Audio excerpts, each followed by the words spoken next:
हूं हारिस अली शाह गिलानी। खबर शामिल करते हैं कनाडा से सैयद वजाहत अली शाह की रिपोर्ट के मुताबिक एमएलए रचना सिंह ने कहा है, इस साल रमजान पिछले रमजान की तरह नहीं रहा और मैं आप सबकी कुर्बानियों के लिए मुस्लिम बिरादरी का शुक्रिया अदा करना चाहती हूं। मजीद इन्होंने क्या कहा, आए सुनते हैं इन्हीं की जुबानी।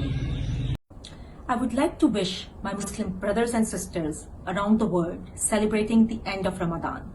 I know this Ramadan has been very unique, and I would like to recognize the sacrifices the Muslim community has made this year in order to celebrate differently. People have gathered virtually to celebrate values of unity, forgiveness, charity, and peace. These values are present in the many contributions Muslims make from coast to coast, and I appreciate the ways Muslim people are stepping up to serve others during these difficult times. I wish all of you a joyous Eid al-Fitr and thank you for everything you are doing.